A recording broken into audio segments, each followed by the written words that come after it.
sama-sama komuniti orang Islam ni. Dan mudah-mudahan kita minta bila keluar daripada masjid sama-sama dapat amalkan terus insya-Allah. Boleh ke no? Dengar clear tak? Kau dengar tak berapa clear ke macam mana kan? Tak clear. Kalau buang ni clear.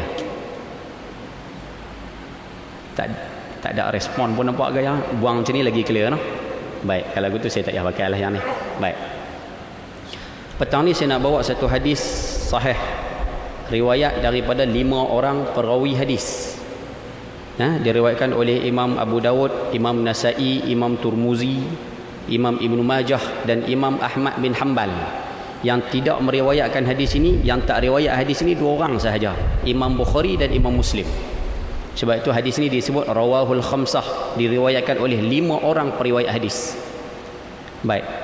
An Abi Hurairah radhiyallahu anhu qala Rasulullah sallallahu alaihi wasallam haqqul muslimi 'alal muslimi sittun. Qila wa ma hunna ya Rasulullah? Qala idza laqitahu fasallam alaihi wa idza da'aka fa'ajib.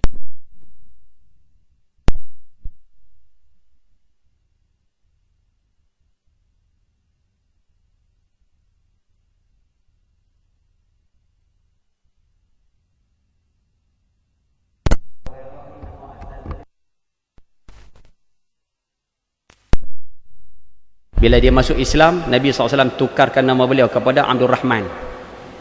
Beliau daripada Daus, Yaman. Dan beliau meninggal dunia usianya 80 tahun. 80. Yang sebut, bila sebut nama Abu Hurairah, tu sedikit biodata beliau. Isteri beliau seorang. Anak beliau seorang, perempuan. Dia tak ada anak laki-laki. Yang kata Abu Hurairah radhiyallahu anhu, seumur hidup tak pernah tinggal 3 perkara. Puasa 3 hari sebulan tak pernah tinggal, daripada muda sampai mati tak pernah tinggal.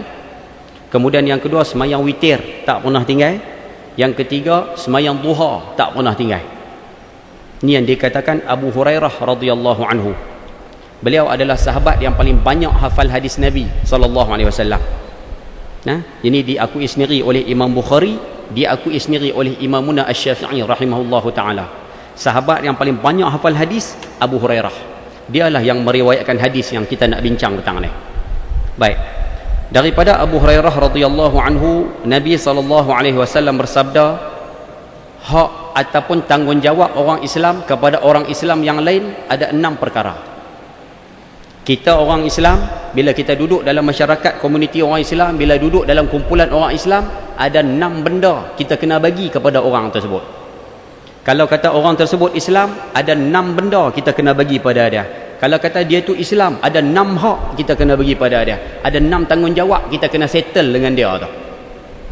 Apa dia Ustaz? Yang pertama, baginda bersabda, idza laqitahu fasallam alaih. Bila kamu jumpa orang ini, bagi salam. Bila kamu duduk dalam masyarakat kamu ada orang Islam, kamu jumpa orang Islam tersebut, bagi salam. Tu tanggungjawab kamu. Jumpa, bagi salam. Jumpa, bagi salam. Macam mana cara bagi salam Ustaz? Standard, hak ni tak payah bincang panjang silan. Assalamualaikum. Jumpa, bagi salam. Assalamualaikum. Itu hak, itu tanggungjawab kita bila jumpa orang Islam yang lain. Dan orang yang dengar salam pula, bila dia dah dengar salam, dia kena jawab Waalaikumsalam. Dia kena jawab. Hukum bagi salam sunat sahaja, tak wajib jalan. Hukum bagi salam ni sunat, tapi hukum menjawab salam wajib. Boleh faham kau no? Sebab tu kita nak minta budaya ni praktik jalan. Baginda bersabda, di antara satu tanda akhir zaman, manusia an yusallima, manusia mula bagi salam alal ma'arif, kepada orang yang dia kenal sahaja. Hak dia kenal dia bagi salam, hak dia tak kenal langsung, beratuh bau tak kata apa. Beratuh bau tak bagi salam, beratuh bau pun tak tengok. Nabi kata akhir zaman, kamu nak tengok tanda akhir zaman, orang bagi salam kepada orang yang dia kenal sahaja. Hak kenal dia bagi salam. Sebab tu kita minta tengah hari ni sekalian, sama-sama kita ubah sikit budaya ni. Jumpa orang Islam, bagi salam. Boleh ke no? Ustaz, bagi salam, nak jawab salam ni macam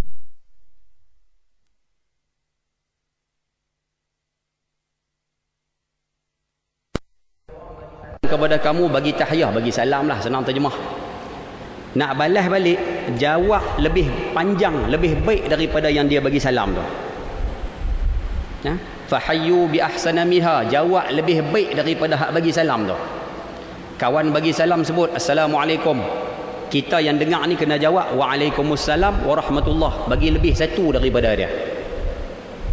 Dia bagi salam panjang saya, assalamualaikum warahmatullahi wabarakatuh, kita jawab lebih satu daripada dia, waalaikumsalam warahmatullahi wabarakatuh wa maghfiratuh wa ridwanuh, tambah bila.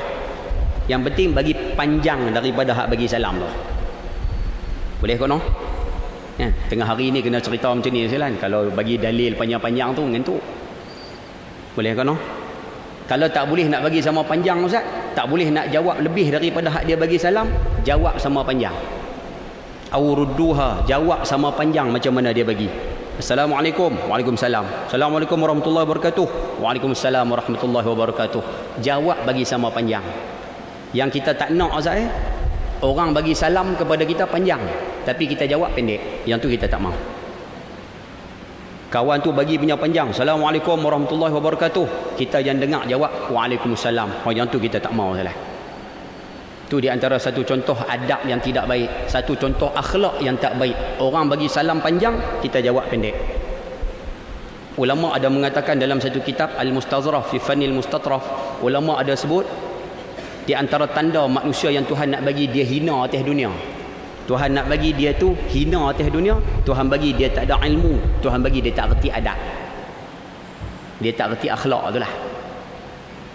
Lepas tu kita minta kalau boleh sekalian tentang tajuk bagi salam ni, jumpa bagi salam, orang bagi panjang kita jawab lebih panjang, tak boleh jawab sama panjang. Understand? Boleh faham ke no? Nah, kita sebut ringkas-ringkas macam tu lah. Baik, di antara adab bagi salam, saya nak terpaksa rebut ringkas je lah no, sebab nak kena masuk pejabat balik ni 2:30. Baik, di antara adab bagi salam, orang yang bergerak kena bagi salam pada orang yang duduk. Tu adab. Maknanya ayah-ayah yang naik motor, ayah-ayah yang naik kereta, ayah-ayah yang naik lori ke, naik apa sekalipun, kita yang kena bagi salam kepada orang yang duduk atas pangkin. Kita yang kena bagi salam pada orang yang duduk di kedai. Kita yang kena bagi salam pada orang yang lepak di kedai kopi. Kita hak bergerak ni kena bagi salam. Tu adab. Jadi kita sambil naik motor, nampak kawan-kawan duduk tenggek tepi pintu tu, assalamualaikum. Yang naik motor ni kena bagi salam. Boleh faham ke no? Tu adab. Yang banyak jadi hari ni, hak duduk tu bagi salam pada hak bergerak, hak tu tak kena. Hak duduk kedai kopi tu, nampak kawan naik motor, assalamualaikum, singgah lu. Hak duduk tu bagi salam, tak kena nampak gaya tu. Kita perbetul balik insya-Allah. Yang kedua, yang muda kena bagi salam pada yang tua. Siapa rasa dia muda, siapa muda, bagi salam kepada orang yang lebih tua. Tu adab bagi salam. Yang ketiga, al-qalil wal qalili 'alal katsir. Yang sedikit kena bagi salam pada yang ramai. Tu adab yang kita nak kena ikut. Orang hak sikit bagi salam pada orang ramai. Sebab itu ayah-ayah yang ada di sini, siapa jadi cikgu ataupun ada anak kerja cikgu, jadi guru sekolah, balik bagi tahu pada anak kalau masuk dalam kelas, suruh anak tu, suruh cikgu tu bagi salam pada anak murid. Faham bahasa tu Zailan? Sedikit kepada yang ramai, suruh cikgu tu bagi salam pada anak murid, baru betul. Ni yang banyak terjadi Ustaz. Terbalik Ustaz, mungkin uslub nak mengajar ke apa, wallahu alam. Tapi kalau adab uslub nak mengajar Ustaz, tak apalah. Tapi kalau boleh kita minta anak murid dah reti dah bagi salam, jawab salam, kita minta ubah cara, cikgu bagi salam pada anak murid. Cikgu masuk, assalamualaikum, anak murid bangun 30 orang, semua pakat jawab, tak ada masalah. Yang sikit kepada yang ramai. Yang kita tak mau pada dia Ustaz, masuk dalam kelas, anak murid 30 orang bangun, bagi salam dekat cikgu hak seorang tu. Bila 30 orang bagi salam, hukum bagi salam sunat, hukum menjawab salam wajib. Sepatutnya cikgu tersebut kena jawab salam 30 kali je lah, baru clear. Kan, pegang biji tasbih satu, jawab salam dulu, baru boleh mengajar. Tapi hari ni berapa ramai yang praktik kaedah seumpama tu. Lepas tu kita minta kalau boleh hari ni sekalian, adab-adab seumpama ni kita perbetul balik insya-Allah. Saja sebut ringkas, masa tak sempat. Kemudian, ustaz boleh bagi salam semua keadaan kah? Boleh bagi salam semua tempat ke? Boleh bagi salam semua time, semua waktu ke Ustaz? Baik. Pegang satu kaedah. Ada satu kaedah dalam ilmu Islam, al-masyghul la yushghal. Pegang kaedah tu baik-baik. Tak erti bahasa Arab Ustaz, bahasa Melayu pun boleh. Kaedah yang mengatakan orang yang sibuk, kita jangan sibukkan dia lagi. Dia tengah kalut, dia tengah sibuk, dia tengah buat satu-satu kerja, jangan sibukkan dia dengan bagi salam. Kawan tengah baca Quran dalam masjid, kita tak payah bagi salam, sebab dia tengah kalut baca Quran. Dia tengah semayang, tak payah bagi salam. Dia tengah makan, tak payah bagi salam. Dia duduk dalam toilet Ustaz, duduk kalut dalam tandas, tak payah bagi salam. Dia duduk tengah bercakap Ustaz, bagi salam. Boleh faham kaedah tu lah? Orang yang tengah sibuk, tengah kalut, jangan bagi salam. Serupa ayah-ayah yang mari masuk majlis tahlil. Nah, kita kiah-kiah sikit-sikit betul lah. Hak masuk majlis tahlil, kita mari lambat. Masuk-masuk tengok orang dah mula tahlil lah. Kita tak payah buat apa sekalian. Paling kurang angkat tangan. Fa'alwa yadah. Kita angkat tangan, tunjuk isyarat bagi salam. Cukup. Lepas tu duduk. Yang kita tak nak apa dia Ustaz? Dia pergi salam semua tu, dah masuk lambat. Assalamualaikum. Pok-poh baca tahlil tu berhenti, jawab salam dia dulu ya. Nampak macam baik tapi tidak beradab. Dah masuk lambat Ustaz, dah bagi salam, dia pergi salam tangan seorang-seorang pula. Ambo. Lepas tu kita minta budaya tu ubah sikit, tu adab. Sopa ayah-ayah yang ada di sini yang bekerja masuk mesyuarat, sopa juga. Kalau kita masuk mesyuarat tu lambat, kita masuk angkat tangan sebagai isyarat bagi salam, terus duduk di kerusi yang kosong. Dah mari lambat. Tak perlu nak masuk dalam mesyuarat, Assalamualaikum, bagi salam. Puak-puak ada mesyuarat tu semua berhenti jawab salam dia. Tak perlu. Nak kena salam seorang-seorang tak? Tak perlu. Habis mesyuarat lagi, salam lah. Ustaz, bagi salam kan agama suruh Ustaz. Bagi salam kan agama suruh. Nabi ada satu kaedah disebut sulukul adab muqaddamun ala imtithalil amri. Kamu menjaga adab, kamu beradab lebih utama didahulukan daripada ikut perintah yang tidak ada adab. Bagi salam tu ikut perintah tapi tak ada adab. Kamu tak bagi salam, masuk terus, kamu nampak beradab. Jadi masuk terus tak bagi salam ni lebih beradab. Yang ni kena buat dulu. Faham ke sudut cerita ni? Kau rasa heavy ke macam mana? Rasa berat ke?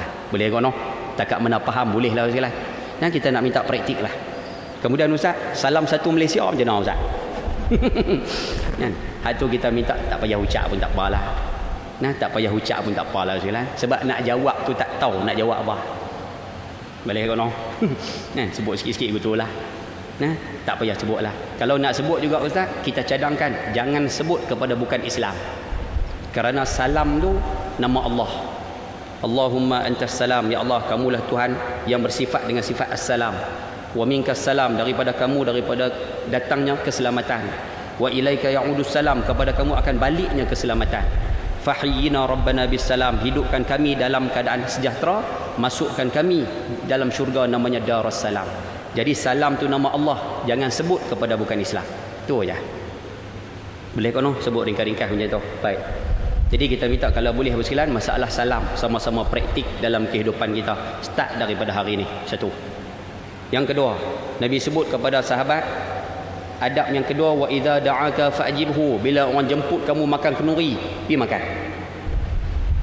Orang jemput kamu fa'jibhu, penuhilah undangan tersebut. Kita terjemah bahasa mudah, bila orang jemput kita untuk satu-satu benda, hendaklah kita memenuhi undangan tersebut. Istilah mudah kita sebut hari ini jemputan kenduri.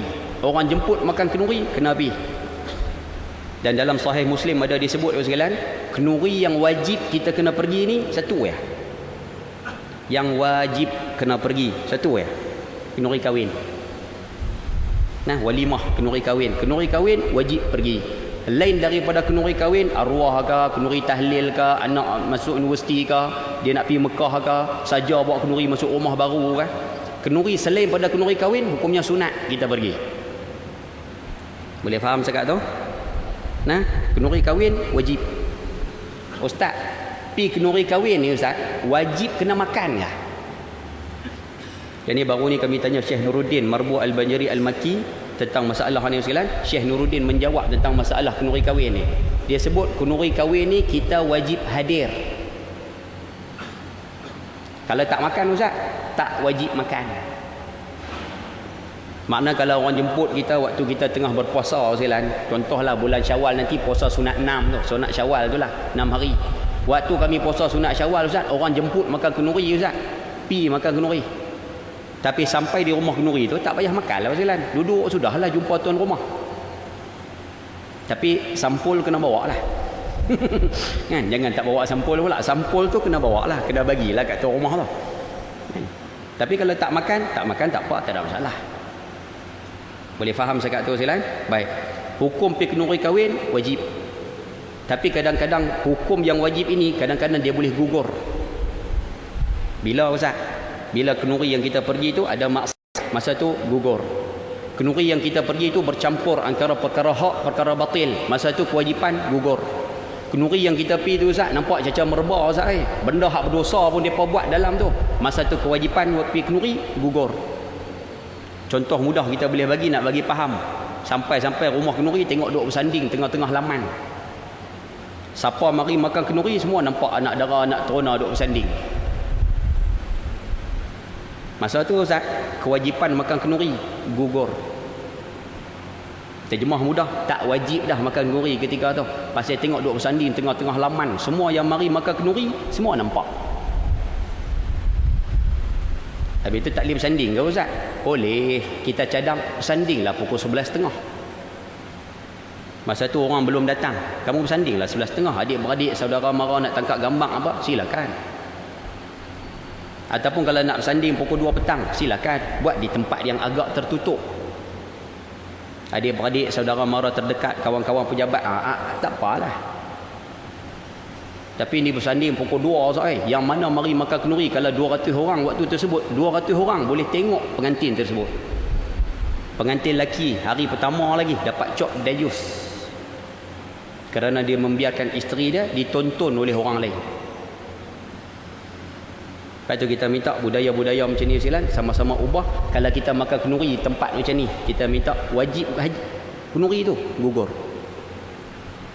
Boleh ke no? Satu budaya yang tahun 1980 banyak diamalkan. Mari 1990 tahun 2000 ustaz-ustaz duk mengajak. Benda ni kita cantai abang dah. Ustaz-ustaz duk mengajak. Benda ni tak ada dah dalam masyarakat. Tahun 2011-12 ni dia muncul balik. Apa dia Ustaz? Budaya karaoke di rumah kenuri ni. Sagi kawan ni test suara, pakai nak masuk kilauan mic belakang. Kan? Otai masih berbisa. Jadi pakai duk asah suara belakang. Allahu akbar.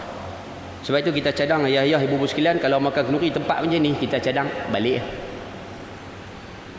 Tengok kenuri tu Ustaz, dia jemput semua orang kaya-kaya Ustaz. Hak miskin jiran sebelah rumah dia tak jemput langsung. Balik. Masa tu gugur kewajipan makan kenuri. Boleh faham sekalian no? Tapi asas hukum dia, orang panggil kita makan kenuri, kita wajib menghadiri undangan tersebut. Sekiranya majlis itu majlis yang baik. Itu tanggungjawab kita, tu hak kita. Kita kena bagi pada orang tersebut. Dua. Yang ketiga, insya-Allah saya peringkas sebelum 2.30 kita berhenti sekalian no? Yang ketiga, saya tak mau ulas panjang. Wa idza stansahaka fansah lahu. Nabi pesan tanggungjawab kamu bila orang minta nasihat, bagi nasihat. Orang datang jumpa kamu minta pandangan, bagi pandangan. Orang minta buah fikiran, dia mai jumpa kita minta buah fikiran, bagi buah fikiran. Anak aku ni nak mengaji Mesir ke nak mengaji Indon, tak tahu. Aku dah fikir ni nak hantar pergi Mesir ke nak hantar Indon.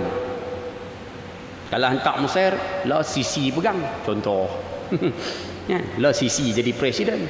Kalau hantar Indon, tak tahulah presiden baru dia siapa dia lah. Kan? Antara dua ni mana bagus? Kita walaupun tak pernah mengaji Mesir, tak pernah ambil tahu tentang Indon, tapi bagilah cadangan yang sekurang-kurangnya menenangkan hati dia. Boleh Selano? Jangan jawab, jangan sekali-kali jawab aku tak tahu, kita tanya orang lain. Jangan. Kita akan menghampakan dia tu Silah. Dia mari tanya pandangan, bagilah setakat mana yang kita mampu. Itu tanggungjawab kita kepada orang lain. 3. Yang keempat, peringkas no? Itu tanda nak suruh berhenti ke macam mana? Baik.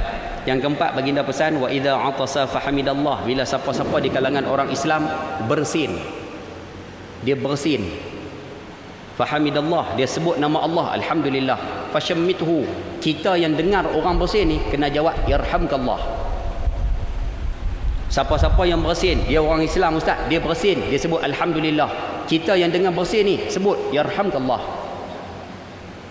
Satu budaya yang dah tak ada dah hari ni lah masyarakat kita di Malaysia khususnya, khusus lagi di Pulau Pinang.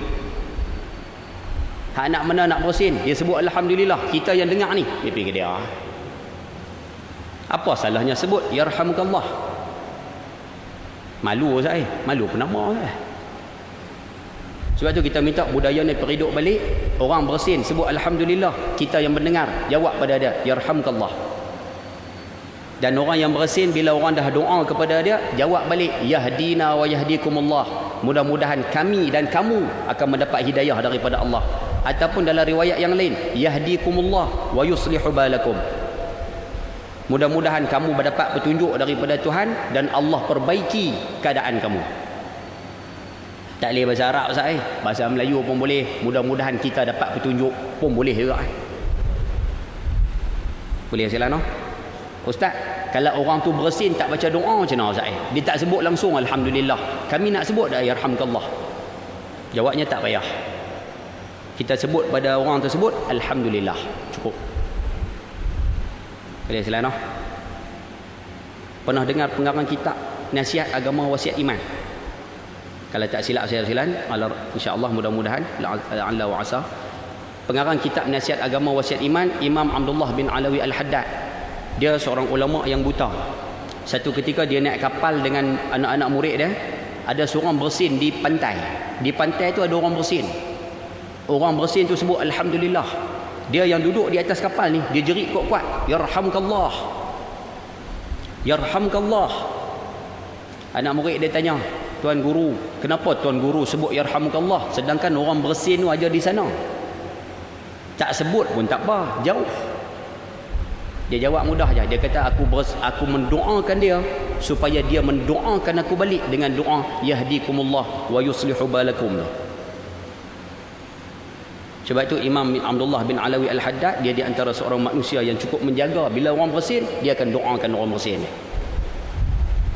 Satu lagi silakan. Pernah dengar Syekh Zainal Asri? Dah dengar kan? Kan? Seorang alim, seorang murabbi yang begitu hebat silakan di kawasan utara ni. Beliau pernah sebut dalam satu tazkirah beliau, dalam satu kuliah beliau, dia kata waktu dia berada di Mesir nak sembahyang subuh, dia datang lambat. Jadi dia duduk saf yang kedua. Dia duduk saf yang kedua. Masa tu dia seorang, kalau tak silap saya, dia duduk seorang-seorang saf yang kedua. Sebelum imam angkat takbir, dia duduk di belakang tu, dia bersin. Jadi dia sebut alhamdulillah. Apa dia sebut? Dia kata ni, hak duduk saf pertama ni, saf depan ni, semua yang duduk saf depan ni pakat pusing belakang, pakat sebut pada dia yarhamkallah. Yang duduk di saf depan ni pakat-pakat pusing ke belakang, pakat sebut kat dia yarhamkallah. Dia kata budaya ni tak ada di Malaysia. Lepas tu kita nak minta di Perda ni Islam, kita hidupkan balik budaya ni. Orang bersin, dia sebut alhamdulillah, kita sebut yarhamkallah. Boleh ke no? Macam marah nampak gaya lah. Boleh no? InsyaAllah. Ustaz, kalau orang tu bersin 3 kali Ustaz, bersin sekali alhamdulillah, bersin 2 kali alhamdulillah, kita doakan yarhamkallah. Tapi kalau dia bersin 3 kali ke atas, masa tu tak payah sebut dah alhamdulillah. Kita yang bersin tak payah sebut alhamdulillah, kita sebut Allahumma shfini. Tak boleh bahasa Arab Ustaz, bahasa Melayu, ya Allah sembuhkan aku. Kita yang dengar kawan tu duk bersin, peng peng peng bersin 3-4 kali bersin, kita boleh doakan dia. Tak boleh bahasa Arab, bahasa Melayu sudah. Syafakallah, mudah-mudahan kamu ni Allah sembuh. Mudah-mudahan kamu disembuhkan oleh Allah. Doakan dia. Sebab bersin 3 kali kata Nabi SAW, itu adalah penyakit. Sekali okey lagi, 2 kali okey lagi, 3 kali, tu kira nak demam lah tu. Boleh dapat sekat tu silakan. Peringkas-peringkas insya-Allah. 4. Yang kelima, wa idza marida fa'uduhu, bila dia sakit, dia lawat orang sakit. Yang ni saya nak sebut sikit, ada adab pergi tengok orang sakit, ringkas-ringkas hasil lah, cepat-cepat tanpa sebarang dalil, nak bagi cepat masa. Yang pertama, kita minta tolong ayah-ayah pergi tengok orang sakit, pergi tengok 5 minit 10 minit balik. Jangan duk pi lama-lama je lah. Pi tengok orang sakit, pi melawat 5 minit, 10 minit, balik. Melainkan kalau orang sakit tersebut suruh kita duduk lama. Masa tu duduklah setengah jam pun tak apa. Tapi kalau biasa-biasa ni 5 minit, 10 minit, balik. Satu. Yang kedua, jangan bercakap banyak. Biar orang sakit tu bercakap. Kita pergi tengok orang sakit, kita tanya sikit sudah, ni macam mana kesihatan kamu ni? Dia kata boleh lah. Biar dia bercakap banyak. Ni yang banyak pergi silan, kita duk cakap banyak. Kawan duk hospital seminggu, kita duduk tepi katil dia tu, duk buka cerita. Hantar baru ni, Brazil kena 7 biji dengan Jerman. Pagi tadi pun Belanda pun kena juga penalti. Duk buka tajuk bola, duk buka tajuk ni silan, dia jadi lama. Biar dia bercakap banyak. Dua. Yang ketiga, kalau orang tuan rumah tersebut ataupun isteri orang sakit tu hidangkan makanan kepada kita, jangan makan di hadapan orang sakit tu. Jangan makan makanan di hadapan orang sakit. Tu adab. Dalam Bahrul Mazi sebut, siapa yang makan makanan di hadapan orang sakit, hilang pahala melawat orang sakit tu. Ni bini dia duk belah buah apple, duk belah buah limau. Hak sakit tu duk atas katil tak boleh makan tu jalan. Kita duk ambil tokak. Lepas tu boleh bercakap lah, sedap buah limau ni noh. Sian Allah tu lah. Boleh ke noh? Insya-Allah. Kemudian ayah-ayah yang ada di sini ada tak yang bertugas sebagai, tak apalah sebelum tu silah. Jangan bercakap benda-benda yang menduka citakan dia. Jangan bercakap benda yang membuatkan dia sedih. Hak tu jaga-jaga. Pergi tengok orang sakit, jangan cakap benda yang bagi dia sedih. Cakap benda yang menggembirakan dia. Ni kamu tak ada seminggu ni sunyi masjid, kamu tahu. Kamu tak ada seminggu ni ustaz duk cari kamu ni. Kamu tak ada seminggu ni rasa tak berseri kawasan kita. Sebut benda-benda yang bagi dia seronok. Yang kita tak nak Ustaz, cakap benda yang buat bagi dia susah hati. Ayah-ayah duk pegang tangan dia, pegang kaki dia, lepas tu duk cakap, sejuk nampak gaya kaki hang ni. Arwah abang mat hari tu sejuk pun. Dia sebut arwah lah sekalian. Jangan. Benda-benda macam tu jangan buat. Kemudian ayah-ayah yang ada di sini ada tak yang bertugas sebagai penggali kubur? Tak. Yang bertugas sebagai urus jenazah, bungkus kain kapan ke apa semua, tak ada agama. Ataupun yang bertugas sebagai tukang mandi mayat, ataupun apa-apa saja kerja yang mana berkait dengan kematian. Orang macam ni dalam kitab sebut makruh dia tengok orang sakit. Dia penggali kubur, makruh dia pergi tengok orang sakit. Sebab apa Ustaz? Sekali orang sakit tengok dia sekalian, orang sakit kata dia ni mari tengok aku kah, dia mari nak ukok badan aku panjang mana. Tunggu sekalian. Sebab tu dalam kitab sebut makruh orang macam ni tengok orang sakit.